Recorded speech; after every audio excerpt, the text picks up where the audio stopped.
আজ ইভা শ্বশুর বাড়ি চলে যাবে। বাপের বাড়িতে এসেছে আজকে প্রায় 7 দিন। শ্বশুর বাড়ি যাওয়ার জন্য ইভা রেডি হচ্ছিল, পেটিকোটটা পরতে যাবে সময় কে যেন দরজা খুলে ঢুকে গেল। ইভার রুমের ভেতর কাপড় চেঞ্জ করছিল। ইভার পরনে অন্তবাস এবং গায়ে ছিল ব্লাউজ। আজ ইভা শ্বশুর বাড়ি চলে যাবে। বাপের বাড়িতে এসেছে আজকে প্রায় 7 দিন। শ্বশুর বাড়ি যাওয়ার জন্য ইভা রেডি হচ্ছিল, পেটিকোটটা পরতে যাবে সময় কে যেন দরজা খুলে ঢুকে গেল। ইভা ভয় পেয়ে পেছনে ফিরে তাকাতেই দেখলো ইভার স্বামী বকুল। ইভা বলল, তোমার কি আক্কেল জ্ঞান বলতে কিছুই হবে না? বকুল বলল, কেন, আমি আবার কি করলাম? ইভা বলল, বুঝতে পারছো আমি শাড়ি পরছি, তুমি কোনো সারা শব্দ না করে রুমে ঢুকে গেলে যে। বকুল বলল, আমি কি সাদে রুমে ঢুকেছি? ইভা বলল, তাহলে কেন ঢুকলে? ভাইজান অফিসে না গিয়ে তোমার জন্য ড্রয়িং রুমে অপেক্ষা করছে, তাড়াতাড়ি এসো। ইভা বলল, আমি শাড়ি পরে আসছি, তুমি যাও। সাইফুল চলে গেল। ইভা শাড়ি পরতে লাগলো। ড্রয়িং রুমে বসে আছেন মমিন সাহেব। মমিন সাহেবের পাশে বসে আছেন মমিন সাহেবের স্ত্রী জেসি। আরও বসে আছেন জেসির মা হাজেরা খাতুন। সাথে আছেন মমিন সাহেবের মেঝো ভাই বাহার মজুমদার। পাশে দাঁড়ানো ছোট ভাই নিলয়। বকুল এসে বলল, এই তো ভাইজান, ইভা এক্ষুনি চলে আসবে। জেসি বলল, তোমরা আজ না গেলে হতো না? বকুল বলল, ভাবি এসেছি আজকে 7 দিন। বাড়ি থেকে মা ফোন করেছে, ব্যবসা বাণিজ্যে নাকি সমস্যা হচ্ছে। হাজেরা খাতুন বলল, বাবা, ব্যবসা বাণিজ্য আগে, শ্বশুর বাড়িতে আসার মেলা টাইম পাবা। একবার ব্যবসা বাণিজ্যের ক্ষতি হয়ে গেলে আর দাঁড়াতে পারবা না। মোমিন সাহেবের শাশুড়ি হাজেরা খাতুন হচ্ছে এমন একটা মহিলা যে কিনা নিজের স্বার্থ ছাড়া কিছুই বোঝে না। নিজের স্বার্থের জন্য অন্যকে হাসতে হাসতে গর্তে ফেলার মতো মহিলা জেসির মা হাজেরা খাতুন। এমন সময় ইভা আসলো। ইভা বলল, ভাইজান আপনার অফিসে দেরি হয়ে যাচ্ছে না? মোমিন সাহেব বলল, দেরি তো একটু হচ্ছে, কিন্তু তুই চলে যাবি বলাতেই ভাবলাম তোর সাথে দেখা করে যায়। তাছাড়া তুই বলেছিলি কি জরুরি কথা আছে। ইভা বলল, বলেছিলাম কি ভাইজান, মেজো ভাইয়ের তো বয়স কম হলো না, ওনার বিয়ে শাদির ব্যাপারে কিছু ভাবছেন কি? হাজেরা খাতুন আগ বাড়িয়ে বলল, মেজো পুত্রা মাত্র ব্যবসাটা ধরলো, এই মুহূর্তে বিয়ে করার দরকার কি? আর কয়েক বছর যাক। ইভা বলল, মাইমা, মেজো ভাইজানের বয়স কিন্তু কম হয়নি, ব্যবসা যেহেতু ধরে ফেলেছে তাহলে বিয়ে করতে আপত্তি কোথায়? কি বলিস মেজো ভাইয়া? বাহার মজুমদার মাথা নিচু করে বলল, তোরা যা ভালো মনে করিস তাই কর। জেসি বলল, ইভা, তোমার শ্বশুর বাড়িতে যদি ভালো কোনো পাত্রী থাকে তাহলে প্রস্তাব দিতে পারো। বকুল বলল, আচ্ছা দেখি, মেজো ভাই যেহেতু রাজি হয়েছে ব্যবস্থা একটা হয়ে যাবে। মোমিন সাহেব বলল, তোরা কি এখন যাবি নাকি দুপুরে খেয়ে দিয়ে যাবি? হাজেরা খাতুন বলল, দূরের পথ, দুপুরে একবেলা খাওয়ানোর জন্য দেরি করে কোনো লাভ হইব না। ইভা বলল, না ভাইজান, আমরা এক্ষুনি বের হয়ে যাব। মোমিন সাহেব বলল, তাহলে আমার সাথে চল, আমি তোদেরকে বাস স্ট্যান্ডে ড্রপ করে অফিসে চলে যাব।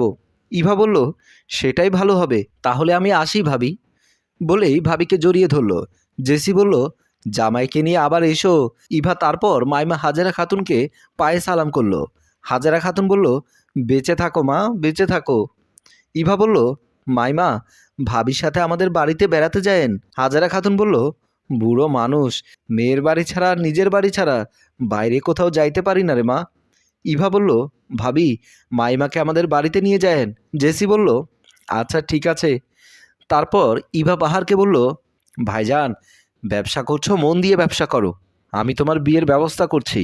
বাহার কোনো কথা না বলে মাথা নেড়ে সম্মতি জানালো। তারপর নিলয়ের দিকে তাকাতেই নিলয় বলল, বুঝেছি, তুই আমাকে জ্ঞান দিবি, তোর আর জ্ঞান দিতে হবে না, বড় ভাইয়ের দেরি হয়ে যাচ্ছে, তাড়াতাড়ি যা। ইভা বলল, তুই আর মানুষ হলি না।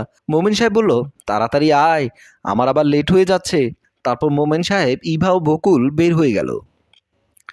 হাজেরা খাতুন জেসির হাত ধরে বলল, এদিকে আয়, তোর সাথে কথা আছে, বলেই জেসিকে নিয়ে চলে গেল। জেসিকে হাত ধরে রুমের ভেতর এনে হাজেরা খাতুন বলল, তোর কি মাথায় বুদ্ধি শুদ্ধি হবে না? জেসি বলল, তার আগে বলো, আমার দেবরের বিয়ের কথা বলাতে তুমি এভাবে না করলে কেন? হাজেরা খাতুন বলল, নিজের ভালো পাগলেও বোঝে, আর আমার মেয়ে হয়ে তুই বুঝলি না? জেসি বলল, আমি আবার কি বুঝলাম? হাজেরা খাতুন বলল, তোর মেজো দেবর যদি এখন বিয়ে করে ফেলে তাহলে এই সংসারে তোর ক্ষমতা ভাগ হয়ে যাবে, আর তাছাড়া তোর দেবর অবিবাহিত থাকতে তুই তোর আখের গুছিয়ে নে। জেসি বলল, মানে? হাজেরা খাতুন বলল, তোর দেবররা এখন বাইরে থেকে টাকা ইনকাম করে সব টাকা সংসারে এনে তোকে দেয় না? জেসি বলল, সংসারের চাবি যেহেতু আমার হাতে, তাহলে তো আমাকেই দেবে। হাজেরা খাতুন বলল, তোর মেজো দেবর যখন বিয়ে করবে তখন সে আর কোনো টাকা পয়সা তোর হাতে দেবে না, সব টাকা পয়সা দেবে তার বউয়ের হাতে। তাই বলছি, যত দেরিতে ওদের বিয়ে করাবি ততই তোর মঙ্গল। জেসি বলল, মেজো দেবরের বয়স হয়ে যাচ্ছে, বিয়ে করার জন্য লাফাচ্ছে। হাজেরা খাতুন বলল, যে কারণে লাফাচ্ছে সেই কারণটা তুই মিটিয়ে দে, তাহলে লাফালাফি বন্ধ হয়ে যাবে। জেসি বলল, আমি তোমার কথার মাথা মুন্ডু কিছুই বুঝছি না। হাজেরা খাতুন বলল, আমার বোকা মেয়ে, তোকে দেখছি সব কথা খুলে বলতে হবে। শোন, দেবর যদি ভাবির কাছে বউয়ের চাহিদা পায় তাহলে তার আর বিয়ে করার দরকার কি? আর তাছাড়া দেবরের সাথে ভাবির একটু ইটিস পিটিস থাকতেই পারে, ওটা দোষের কিছু না। এই বলে হাজেরা খাতুন চলে গেল। জেসি বুঝতে পারল তার মা তাকে কি বোঝাতে চেয়েছে। জেসি মেঝো দেবরের রুমের দিকে গেল। বাহার তখন গোসল করতে যাওয়ার জন্য লুঙ্গি ও গামছা হাতে নিল। এমন সময় জেসি রুমে ঢুকলো।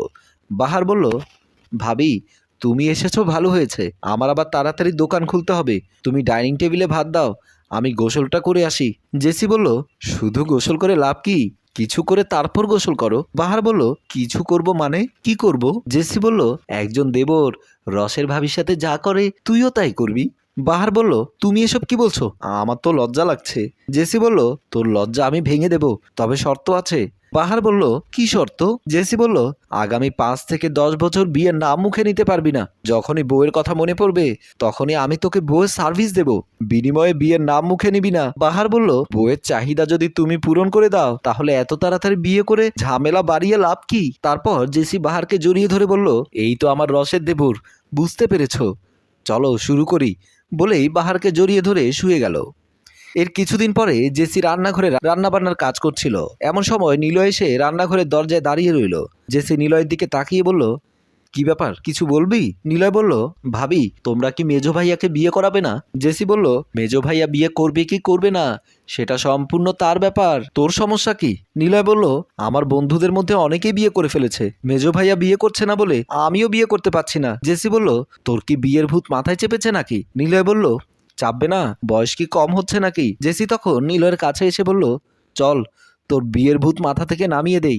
নিলয় বলল, তুমি আবার কি বিয়ের ভূত মাথা থেকে নামাবে? জেসি বলল, রুমে চল, তারপর দেখবি কিভাবে তোর বিয়ের ভূত মাথা থেকে নামায়। বলেই নিলয়ের হাত ধরে নিলয়ের রুমের দিকে গেল। রুমে ঢুকে জেসি নিজের হাতে দরজা বন্ধ করলো। তারপর নিলয়কে খাটের উপর ধাক্কা মেরে ফেলে তার পাশে বসে রইল। বউয়ের চাহিদা আমি পূরণ করে দিচ্ছি, আগামী 20 বছরে বউয়ের নাম মুখে নিবি না। বলেই নিলয়কে জড়িয়ে ধরলো। এর বেশ কিছুদিন পর একদিন দুপুরে খাওয়া দাওয়া করে জেসি তার খাটে শুয়েছিল। এমন সময় জেসির মা হাজেরা খাতুন এসে বলল, ঘুমিয়ে পড়েছিস নাকি? জেসি বলল, না মা, একটু ক্লান্ত লাগছে তাই শুয়ে আছি। হাজেরা খাতুন বলল, একটু সাইড দে, আমিও শুই। জেসি বলল, তুমি এখানে শুবে কেন? তোমার রুমে কি সমস্যা? হাজেরা খাতুন বলল, ওরে পাগল মেয়ে, আমার বেড বিছানা সব রোদে শুকাতে দিয়েছিস, সে কথা ভুলে গেলি? জেসি বলল, ও আচ্ছা, মনে ছিল না, আসো এপাশে ঘুমাও। জেসির মা হাজেরা খাতুন শুতে শুতে বলল, কম্বলটা আমার গায়ের উপর জড়িয়ে দে, আমি আবার নাকে মুখে কম্বল না দিলে ঘুমাতে পারি না। জেসি কম্বলটা তার মায়ের নাকে মুখে ঝাঁপিয়ে দিতে লাগলো। এমন সময় বাহার এসে বলল, ভাবি, একটু এদিকে আসবে? জেসি বলল, দোকান থেকে এসে এখনো গোসল করিসনি, যা আগে গোসল করে আয়, আমি তোকে ভাত দিচ্ছি। বাহার বলল, আগে শোনো না। জেসি খাট থেকে নেমে দরজার কাছে যেতেই বাহার বলল, শুধু শুধু গোসল করে লাভ কি? একটু রুমে আসো না, গোসল করার অবস্থা করে দাও। জেসি বুঝতে পারলো তার দেবর কি চাচ্ছে, তাই জেসি বলল, নিলয় কোথায়? বাহার বলল, তাকে দেখলাম শুয়ে শুয়ে মোবাইল টিপছে, মনে হয় না এখন রুম থেকে বের হবে। জেসি বলল, তুই রুমে গিয়ে জানালা বন্ধ কর, আমি আসছি। বাহার চলে গেল। জেসি আবার এসে মার কম্বল ঠিক করতে করতে বলল, মা, আমি একটু আমার মেঝো দেবরের রুমে যাচ্ছি, তুমি আবার ঘুম থেকে উঠে আমাকে খোঁজো না, কারণ তুমি ডাকাডাকি করলে আবার পাশের রুম থেকে আমার ছোট দেবর উঠে চলে আসবে, তখন আমি মেঝো দেবরের রুম থেকে বের হচ্ছি দেখলে একটা কেলেঙ্কারি ঘটে যাবে। হাজেরা খাতুন বলল, যা, কোনো সমস্যা নেই, এমন ব্যবস্থা করবি তোর মেঝো দেবর যেন এই জীবনে আর বউয়ের নাম মুখে না নেয়। জেসি বলল, ঠিক আছে মা, তুমি তাহলে ঘুমিয়ে থাকো। বলেই জেসি মেঝো দেবরের রুমের দিকে চলে গেল।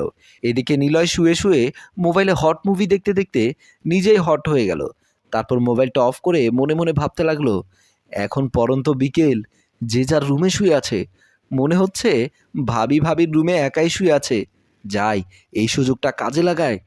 যেমন ভাবনা তেমনি কাজ। রুম থেকে বের হয়ে আস্তে আস্তে ভাবির রুমের দিকে গেল। ভাবির রুমের দিকে এসে দেখলো ভাবি নাকে মুখে কম্বল মুড়িয়ে শুয়ে আছে।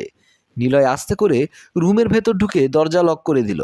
নিলয় ঘূর্ণাক্ষরে টের পেল না কম্বলের ভেতর তার ভাবি নেই, আছে ভাবির মা হাজেরা খাতুন। নিলয় এদিক ওদিক তাকিয়ে কম্বলের ভেতর ঢুকে গেল। কম্বলের ভেতর ঢুকতেই হাজেরা খাতুন কিছু বলতে যাবে, এমন সময় নিলয় ভাবির মুখের দিকে না তাকিয়ে মুখ চেপে ধরে বলল, ভাবি কোনো শব্দ করো না, আমি হট হয়ে আছি। হাজেরা খাতুন কোনো শব্দ করতে পারল না। এইদিকে জেসি দেবরকে ঠান্ডা করে নিজের রুমের দিকে এসে দেখল রুমের দরজা বন্ধ।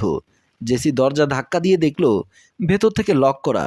জেসি টেনশনে পড়ে গেল, মা রুমের দরজা বন্ধ করে কেন রাখলো? নিলয়ের কাজ সারার পরে গায়ের উপর থেকে যখন কম্বলটা সরালো তখন দেখতে পেল এটা তার ভাবি নয়, ভাবির মা হাজেরা খাতুন। নিলয় লজ্জা পেয়ে গেল। হাজেরা খাতুন বলল, লজ্জা পেয়ে আর লাভ কি? এত করে তোমাকে বলতে চেয়েছিলাম আমি তোমার ভাবি না, ভাবির মা। তুমি সেটা একবারও বোঝার চেষ্টা করলে না, বুড়ো মানুষটাকেও ছাড়লে না। এজন্যই বুঝি মানুষ বলে পাপ কখনো বাপকেও ছাড়ে না। যাক, কাউকে কিছু বলার দরকার নেই, আমি আজই বাড়ি ছেড়ে চলে যাব। বলে হাজেরা খাতুন খাট থেকে আস্তে আস্তে নেমে দরজাটা খুলল। দরজা খুলে বের হতেই দেখতে পেল জেসি দরজার সামনে দাঁড়িয়ে আছে। হাজেরা খাতুন জেসির সামনে এসে দাঁড়ালো। তাদের পাশ দিয়ে মাথা নিচু করে চলে গেল নিলয়। জেসি অবাক হয়ে মা ও দেবরের দিকে তাকালো। জেসির মা হাজেরা খাতুন বলল, মারে, গোসল শুধু তুই একা করিস না, আমাকেও করতে হবে। আমি বাথরুমের দিকে যাচ্ছি, আমার কাপড়টাও নিয়ে আয়, আর তোর দুই দেবরকে বিয়ে করানোর ব্যবস্থা কর। আমি আজই এই বাড়ি ছেড়ে চলে যাব। বলে হাজেরা খাতুন কোমর বাঁকা করে হাঁটতে হাঁটতে বাথরুমের দিকে চলে গেল। জেসি অবাক হয়ে মায়ের যাওয়ার দিকে তাকিয়ে রইল। বন্ধুরা, কথায় আছে পাপ কখনো বাপকেও ছাড়ে না। হাজেরা খাতুন মা হয়ে মেয়েকে যে পাপের পথ দেখিয়েছিল সেই পাপের পথে নিজেই পা কাটলো। আমাদের এই গল্পটি যদি আপনাদের ভালো লেগে থাকে তাহলে লাইক, কমেন্ট এবং শেয়ার করতে ভুলবেন না। এতক্ষণ ধরে গল্পটি দেখার জন্য আপনাকে অসংখ্য ধন্যবাদ।